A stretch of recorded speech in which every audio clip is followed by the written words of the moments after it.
होण्यासाठी एक मतदान करा म्हणून त्यालाच इकडच्या शहर प्रमुखांनी उत्तर दिले की ज्यांच्याकडे हुकुमशाही चालत आलेली आहे पक्षांकडून ते अशी बॅनर लावतात. बाळासाहेब ठाकरेंना तुम्ही हुकुमशाह म्हणताय का? काय त्याला शिवसेना माहिती आहे का? तो कोण आहे तो? हा कोण आहे तो? राष्ट्रवादी पण मला माहित नाही तो.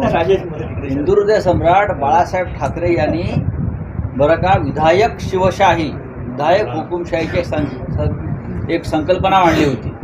शिवशाही, तुम्ही शिवशाहीला हुकुमशाही म्हणत असाल बरं का, तर कठीण आहे. कल्याण लोकसभेमधून मी इतकंच सांगू शकतो, सध्याचे बाळराजे जे आहेत ते परत लोकसभेत जाणार नाहीत. हां सर, इंडिया आघाडीमध्ये वंचितचे प्रकाश आंबेडकरांनी ह्या इलेक्शनमध्येच ते दुसऱ्या क्रमांकावर होते. त्यांची मनधरणी कशी कराल तुम्ही? प्रकाश आंबेडकर काल आमच्या बैठकीमध्ये होते. काल महाविकास आघाडीच्या बैठकीत प्रकाश आंबेडकर आणि त्यांचं संपूर्ण प्रतिनिधी मंडळ, हे वरिष्ठ त्यांचं नेतृत्व आहे वंचितचं, सगळे हजर होते. अनेक किमान 4 तास ते आमच्यावर बसले. त्याआधीसुद्धा अनेकदा त्यांचे प्रतिनिधी आमच्यावर बसले. पण काल स्वतः बाळासाहेब आंबेडकर आले आणि मला पूर्ण खात्री आम्हाला सगळ्यांना आहे की प्रकाश आंबेडकर हे महाराष्ट्र विकास आघाडीतले एक सन्माननीय सदस्य आणि घटक आहेत आणि ते आमच्याबरोबर राहतील. या प्रकरणाची सखोल चौकशी होणार म्हणजे काय असतं? काय गोळीबार सखोल चौकशी म्हणजे काय असतं? हे जर विरोधी पक्षाच्या संदर्भात ही घटना घडली असती, गणपत गायकवाड यांच्या ठिकाणी एखादा विरोधी पक्षाचा पुढारी असता तर त्यांनी सखोल चौकशीच्या ऐवजी आधी फाशी दिलं असताना मग चौकशी केली असते. त्यांची सखोल चौकशी काय हे आम्हाला पाहावं लागेल. गणपत गायकवाडांचं एक विधान फार गंभीर आहे.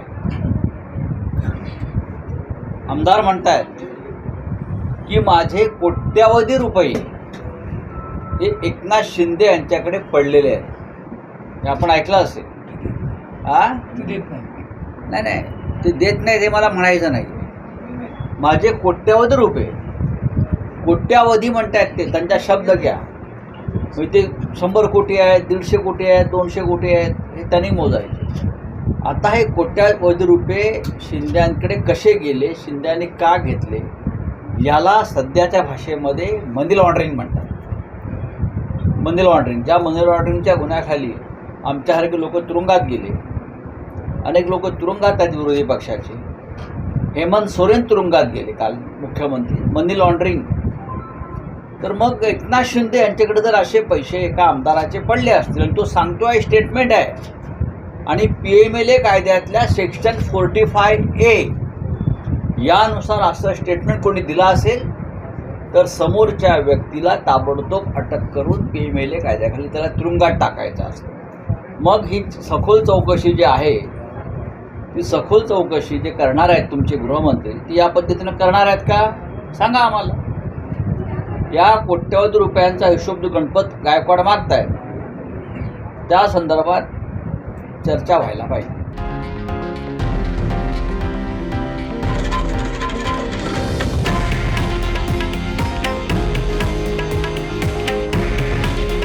हे आहे देशातील नंबर 1 न्यूज नेटवर्क आणि आपण पाहत आहात TV9 मराठी. काळजी तुमची, हित महाराष्ट्राचं.